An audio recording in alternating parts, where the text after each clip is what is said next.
Okay, grab yourself a nice cup of tea or a coffee, sit yourself down in your favourite chair, stick your feet up and relax, cause this is a long one. Well, longer than I usually make a video for. Now I already have my camera and my hide set up. I've set them up in exactly the same spot as I did the last time I was shooting over this field, primarily because when I drove into the field, this is where the birds were feeding. Now whether or not they come back to the same spot, that's another thing, but we're going to put an effort in anyhow. Now there's next to no wind this morning, so I've set my decoys up on the left and the right, but left the area directly in front of me open for incoming birds to land. This will be my kill zone. Anything out to 30 yards I can take a shot at, in theory anyway. Now the decoys I'm using are full-bodied flocked pigeon decoys that I touched up with paint some years ago myself. Now somebody asked if I could explain how I did this. Well, I basically went into B&Q with a picture of a pigeon in my hand and picked the paint that best suited the colours on the picture. Mainly touching up the white neck bars and the wing bars, a little touch of pink on the breast, touching up the beak and the eyes. Yeah, it probably wasn't the best paint to use, as you're supposed to use a non-UV reflective paint, as pigeons are supposed to see UV light, but they seem to work okay for me, so I'm not complaining.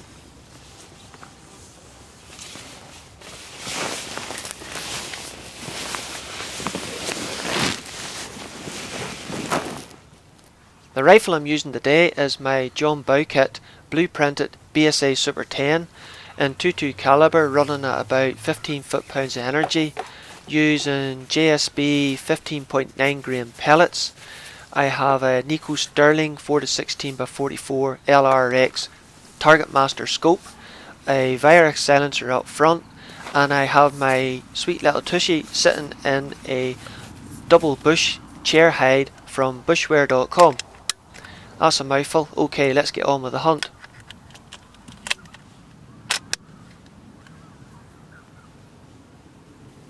Oh, and if you're wondering what a lot of the screams and shouts are in the background, there's a birthday party taking place about 300 or 400 yards directly behind me.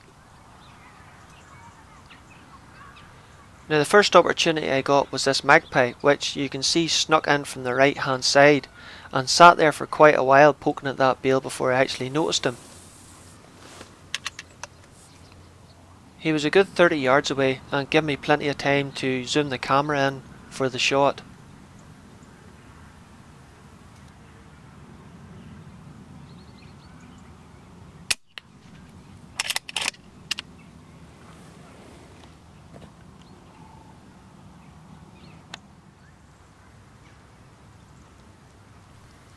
I was watching these couple of feral pigeons to the left of the decoy pattern when this magpie landed.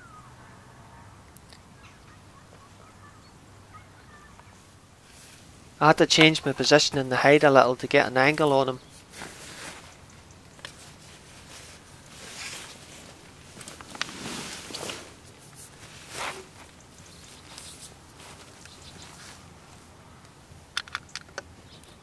But thankfully he was patient enough to wait for me.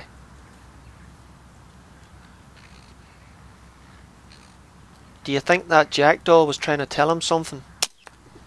The shot was good, and he's down. Now I'm taking these birds with heart and lung shots, as I don't have a lot of time to line up a headshot. So don't be surprised if you see one or two of them going for a 2 to 3 yard dash before finally dropping. Although the shot didn't initially disturb the birds, the sight of a dead magpie lying in the field has got them all riled up. So I'm going to have to wait till they quieten down a wee bit and nip out and lift him and set him up as a decoy.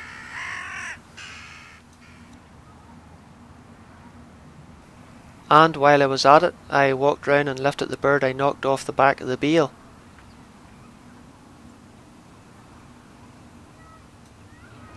Again, I used a stiff piece of fencing wire to get the birds' heads to sit up straight by poking it into the bottom of their chin and sticking it into the ground. It seems to work quite effectively.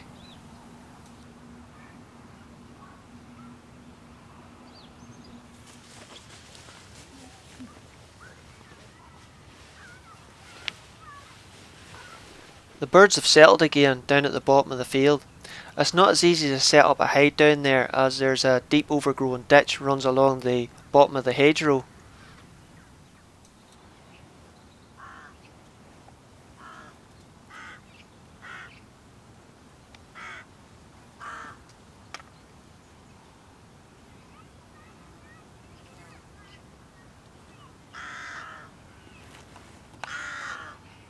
A group of hooded crows have settled into the field, but they're a good 50 or more yards away, and I don't really feel confident enough for a shot. There's very little of them showing anyway through the stubble. If I'm patient, I might get an easier opportunity. And sure enough, a jackdaw landed at about 30 yards away. The shot was solid. I kept an eye on the bird, and after about 70 yards, he dropped dead in the field. And of course, this got the rest of the birds all riled up. But it does give you a good indication if you've ever pricked a bird and it's flown off and you haven't seen where it's fell. Look for birds reacting like this here. It should give you a good indication where it's lying.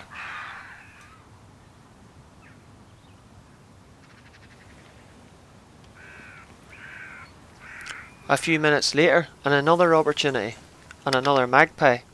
Can I make it a hat trick? Oh, never mind the camera. Shoot. Shoot now. Just squeeze the trigger. Shoot it. Now. Like now. Oh yeah, useless beast you.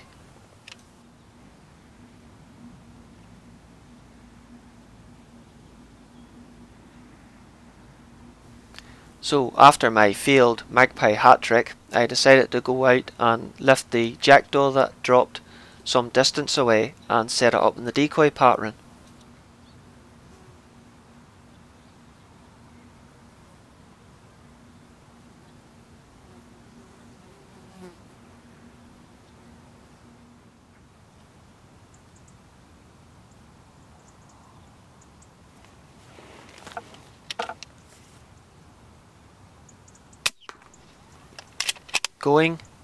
Going, down. Now why didn't you do that with the magpie?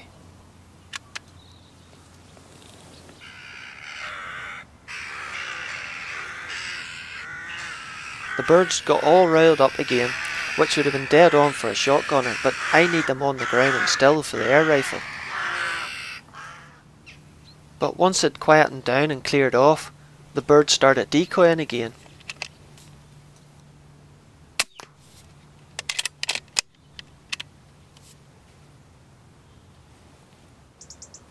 I really thought I was going to get a double here, but after a close look, he decided to clear off.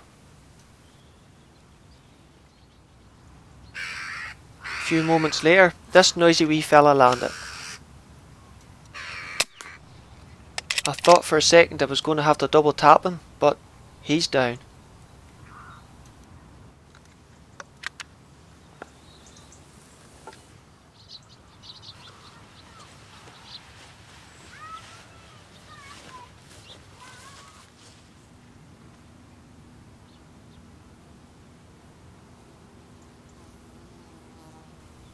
After a while I decided to go out and have a wee tidy up and set any of the shot birds up as decoys. It'll help strengthen the pattern. Plus, if there's any birds laying on their back, it'll only put off incoming birds from landing.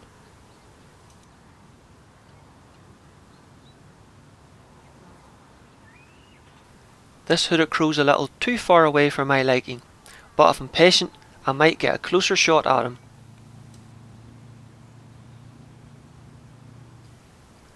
And sure enough, he floated down into the decoy pattern like a champ. But for the life of me, I do not know what I was doing. But I did not see this bird sitting just 25 yards in front of me.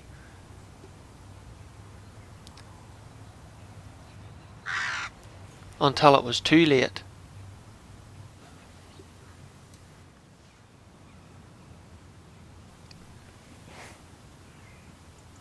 This jackdaw, though, wasn't so lucky.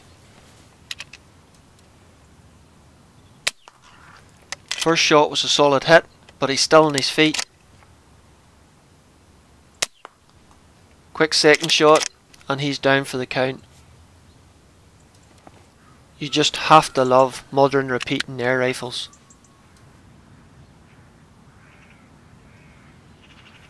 A lot of the birds like sitting in this tree and watching the field and decoys from a safe distance. It might have been a good place to set up a hide, but as sure as anything, if I did, they'd probably choose another tree. But it didn't really matter, as every now and again one or two birds would float down from the tree down into the decoy pattern and give me an easy shot.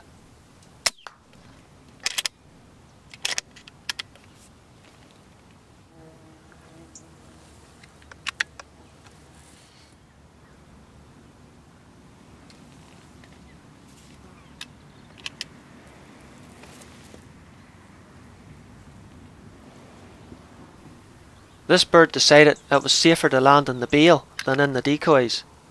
I guessed the range at about 40 yards, held a little high and took the shot. The pellet struck a little lower than I was anticipating and the bird flew off, but I kept a good eye on it to see where it went. It circled out round and then crash landed in the grassy field just the other side of the hedge.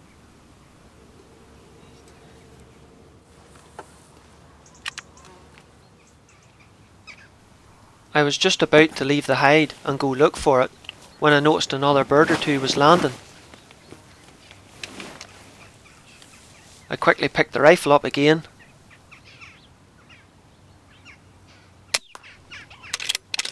and managed to bag another one, who didn't look as if he was going to go down at first, but then keeled over.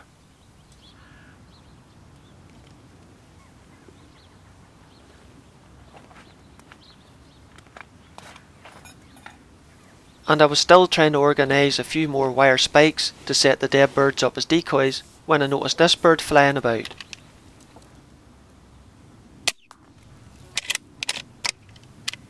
Straight down, without a flicker, just the way I like it.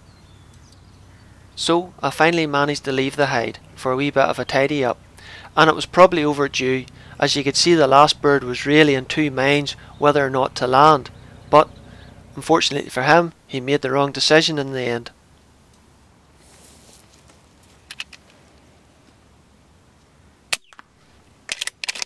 And it's not long before the birds start landing again.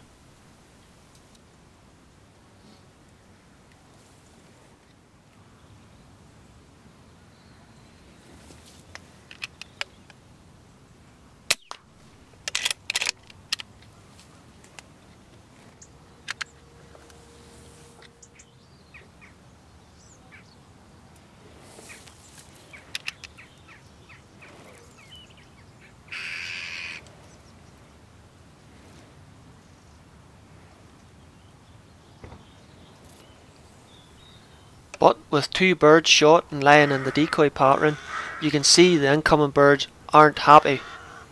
Usually when you see the birds reacting like this, it's time to get out of the hide and have a wee tidy up, as one of the birds I've shot is probably lying on its back.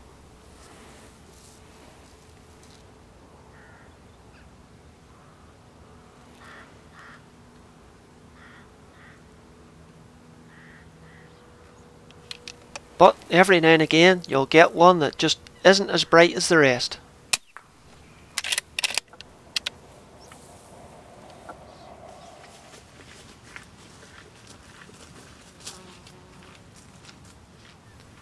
You would think the sight of me leaving the hide now and again to tidy up the decoy pattern would put off the other birds from landing, but it seems to be an untidy decoy pattern actually puts the birds off more than the possibility of me hiding in the hedge nearby, as the birds never seem to be too far away.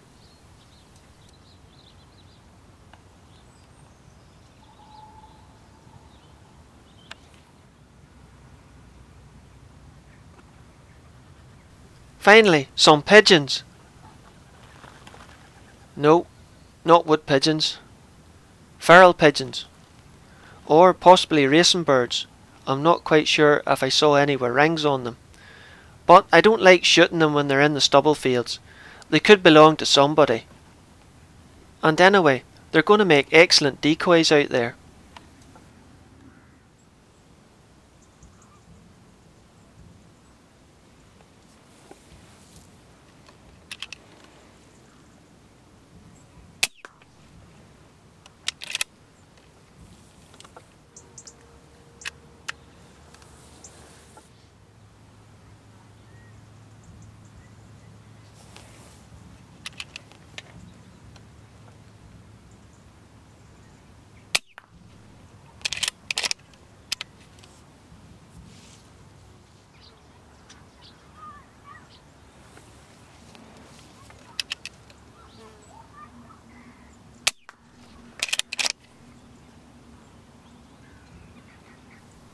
The bag's really starting to grow now. It seems to be the more I shoot, the easier they are to decoy.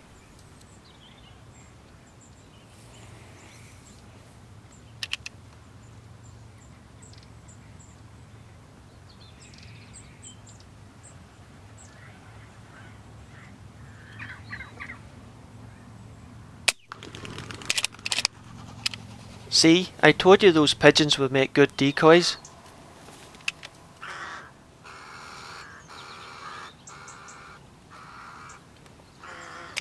The gun works better if you cock it first, stupid.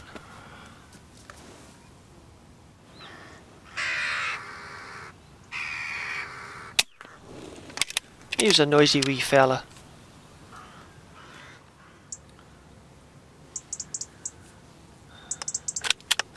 Well, it's coming near 5 o'clock. My stomach tells me it's hungry and my legs feel a wee bit restless, so I decided to call it a day.